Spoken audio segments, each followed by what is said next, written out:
But if you can hear a few, fraction of a second or a second ahead what's coming, you'll be able to anticipate it better. So these special machines that are meant for that purpose, they have two playback heads. One that listens ahead, and one that will be the one that will be actually, delivering the signal to the engraving machine. So maybe that's the purpose of the auxiliary head. But Ampex is not very, doesn't say much about it. Let's talk about price range, and after we'll thread the machine and we'll fiddle around with it. You see the machine in operation.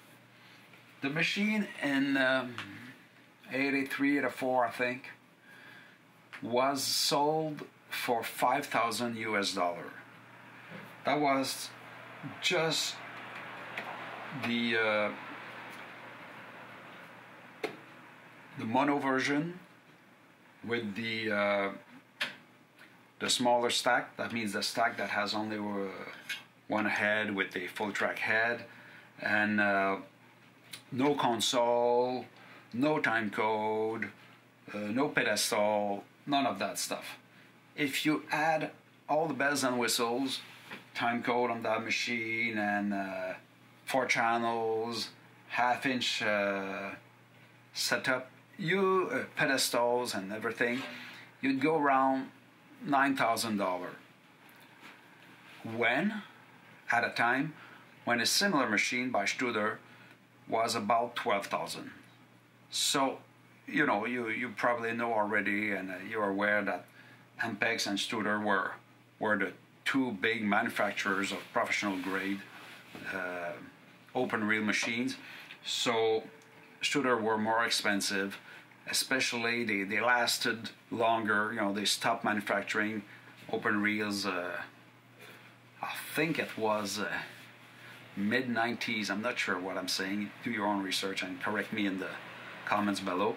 Where Ampex stopped with the machine, which was 80, 83, 84, something around that time. So, and Studer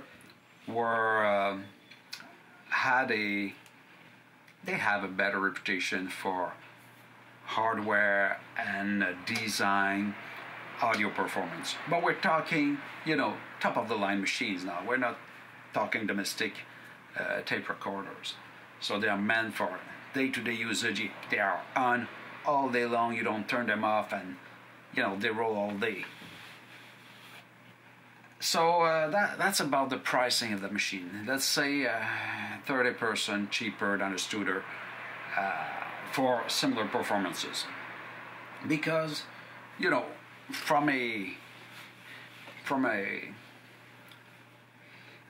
the audio performance, if you just listen to the signal, what matters in a professional tape recorder is signal to noise ratio, because that's the weak part of tape recorders. Today, modern technologies, they go up to 130 dBs of signal to noise ratio. Some wireless recording system by Zaxcom, they reached that 130. Where the best tape recorders, when you can get 70, 75 dBs, that's really, really, really high. Domestic machines were around 45, 50 dBs or lower. Cassettes were lower. So, this is the weak point, the weak characteristic of an open reel machine. The good thing about open reel is the speed of the transport. It gives you a frequency response that is incredible. To put more frequencies and to have definition and to have resolution in the digital realm, we increase sampling rate. You can go up to 190 kilohertz a second, and just to get more sample per second, to draw better the wave. But in the case of a tape, the faster the ribbon flies through the head, the more frequencies it can record with, a better definition. So that's something, for example, a cassette tape doesn't do. A cassette tape runs at half the slowest speed of that machine. It runs at 1 7/8 inch per second. Some weird Tascam machine from the Porta Studio family had a high-speed setup, which was 3 3/4, so twice the speed of a regular cassette. But these open reels, they fly at high speed. That's why they are very good for frequency response. 20 kilohertz is nothing for a machine like that. So frequency response is good. Signal to noise ratio is bad. How do you improve signal to noise ratio on an open reel? You increase the height of the head. The higher the head, so the stamping, the magnetic stamp that will occur on the tape will magnetize a large part of the tape. So the magnetization will be strong in terms of a magnetic field. And so when there's no signal, there's noise, and which is inherent to the circuitry and to the ribbon itself. And when the strongest signal you can send on it, the 0 dB, the more particles that are magnetized, the stronger will be the signal. So the distance between the signal and the noise, the ratio will be higher. So that's why you want a mono full track machine. That's why it's that machine that has the best signal to noise ratio in that family, because the head is full width of the tape. You cannot flip the tape like on a cassette or a domestic reel-to-reel to record on the other side. And it's not a stereo machine, so there's no 2 tracks. There's only 1 track that makes use of the entire width of the tape. So when you go stereo, you're half track, you're not full track. And you have to leave a gap in between because you don't want the lower part of the tape to influence the top part of the tape. And so full track machines have better signal to noise ratio than half track, but don't worry, they are good half track. If that's, the recording industry, the music industry records on a 1/4 inch. The master is a 1/4 inch half track, 15 inches per second, and it does the job for vinyl. And we claim that vinyl are so amazing. Maybe not from the signal to noise ratio perspective, but for the dynamic range also, because if you cannot record a weak signal because it's too close to the noise, you diminish the dynamic range of the medium. You limit how weak or faint you can go toward how loud you can go. So that has to be understood. Let's turn it on and thread the machine and see it in operation.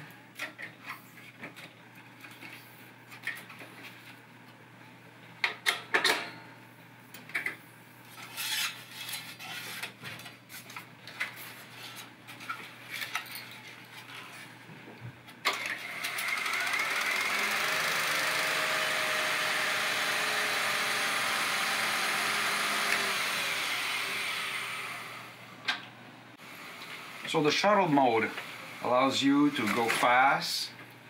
I haven't used it for a while. You can go back slowly. You can go forward. So it allows you to go back and forth like a shuttle on a regular DAW in the digital realm. So the machine has a set of features here that allows you to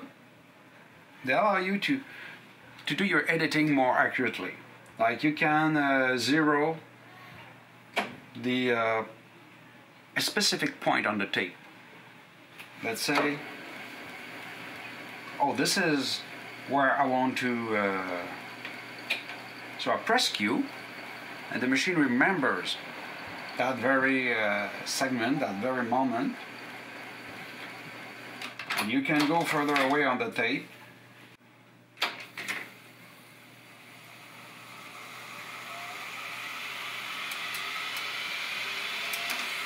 Okay, let's say here, and then you go, and then you tell the machine, search to Q, STC, go back to where I queued it. It finds the spot and stops where you queued it. So you're listening to an interview and you think, okay, I think, oh yeah, that's what I think we're gonna keep. Bang, you hit Q. Then you keep on listening. Oh, no, this section is better. You hit Q. And then you're listening. Okay, I was right. That's what I need. And you have to go back. So you either write down the numbers all the time and you de-zero the machine. That means you put 0 at the beginning of the interview, and then you have to screw your 0 or write down how it's at 4 minutes 18 seconds, and you write that down, or you just hit Q and the machine goes back to 4 minutes 18 seconds. We'll go further. Okay, stop. It was 4 minutes 18 seconds, eh? Search to Q. If you look at the digits here, 5, 450, 440, 436, it slows down, it knows, up, bang, stops at 418. How does it do that? That's the thing that's fairly new with this Ampex family of machine. This is their last generation. And what they did, they computerized. Everything is logic based in that machine. It's full of ICs. Okay? We're not in the vacuum tube family and this whole generation of machines that were mechanical. This one is completely controlled by logic values.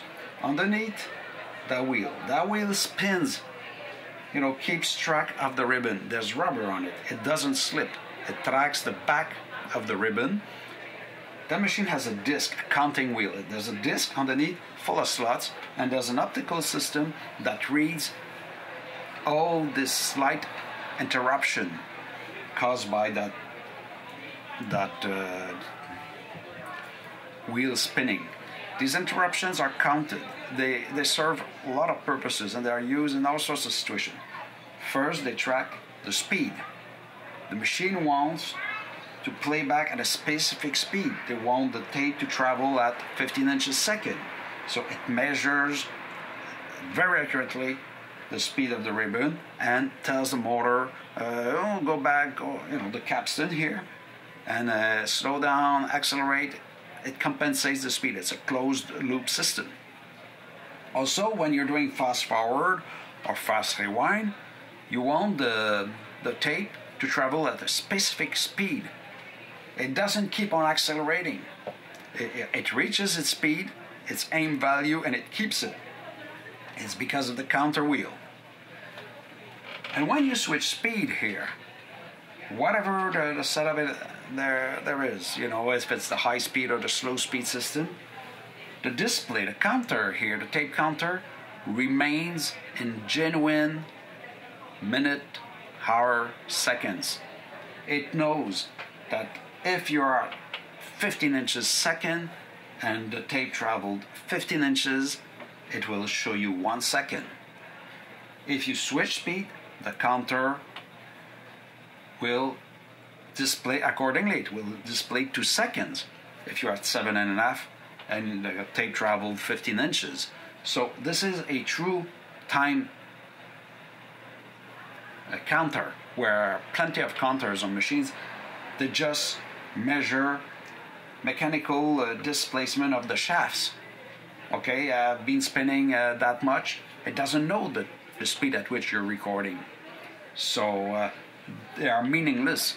But if you're analyzing an interview, you're analyzing something, and you have too much, not enough, you constantly have a display of the genuine time. You want to time a section.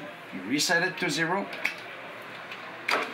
You play. Okay, I've got 1 second, 2 seconds, 3 seconds, 4 seconds. Okay, that's up to here. 7 seconds. The display tells me the real time, unless I play the tape at the wrong speed. Nobody does that, you know. If it's been recorded at 15, I play it back at 15.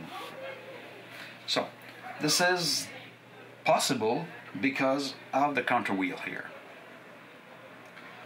So, the cue features, the search to cue features, the fader start. Fader start is when you depress fader start, you cannot start the machine with the playback button anymore. It's gonna be remotely triggered by the console. So there's a special connector for that behind. So it's a way that you use your fader as a remote control, rotary or linear faders. Edit. Edit removes the tension system. It allows you to listen, to play back the signal with keeping proper tension on the tape. Where now I can, dismantle the tension on the tape. So again, it's an editing feature.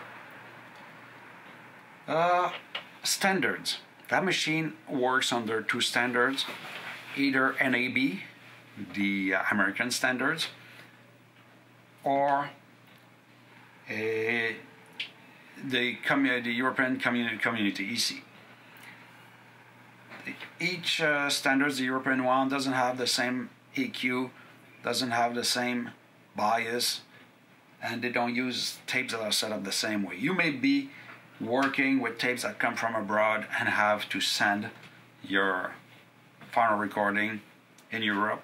So usually when you buy a machine, American machines are meant for America, but fancy machines like a Nagra or like a Shuttle and Ampex machines that are meant to deal with tapes from all around, they can be set up. But usually it's a factory setup. You ask the machine to be calibrated for a specific tape, like this is a BASF Studio Master 900, and it requires a specific bias and a specific EQ, and if I use it in America with the NAB standard, so you have your machine set up. There's boards with trim pots that you calibrate and use an oscilloscope and a reference tape, and you do a specific calibration, and then your machine is sort of set up. That machine has variable setup. First, you can inside the machine there's a switch. See, like there's IEC and NAB, and I can go from one setup to the other. It's not difficult. You just open the drawer and you flip the switch and you just switch setup. Plus, these setups are customizable. You can modify it yourself if you have the knowledge to do that. The trim pots are accessible. So it goes from one standard to the other. And that's why there's a display here to tell you which one you're using. The machine is meant for that. Also, it has peak or VU feature on the meters. The meters can be displaying VU, which is an averaging of the sound level, plus peak, which displays the peak. So the damping, the ballistic of the needle, and the way to read the meter is not the same if you're in peak mode or in VU mode. There's an amplifier in that machine that allows you to monitor through a speaker. This is a speaker here. And this is also interesting because that kind of machine, what often happens in studio, and that's why they are sold, they have the pedestal option, is that a journalist will go to meet some important person and record it with a sound technician.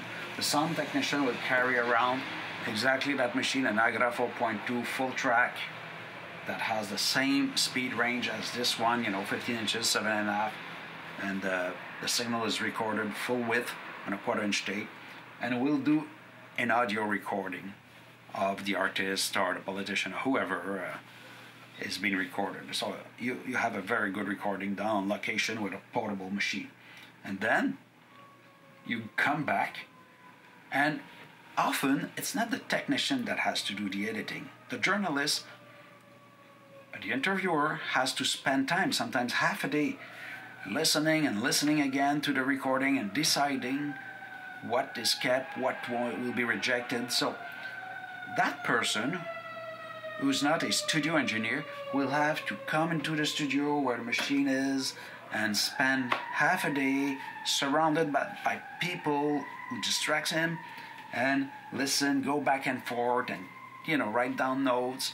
So usually in large facilities, FM broadcast stations, they have quite a few of these machines on wheels, and they just roll it. They can go 2 floors above, they roll it in the elevator, go up and go into some kind of office. Just use a headset or use a built-in speaker and listen to your recording, and take as much time as you need. But what that implies? That implies that the machine can be rolled. And rolling a machine, this is almost like 135 pounds. Rolling a machine that heavy on tile floor, industrial floor,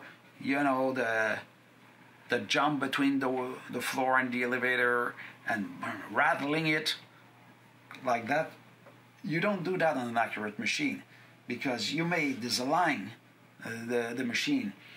And that's why they're built so sturdy. There's a huge frame inside that keeps all the components aligned together. Motors and everything that has to do with the transport.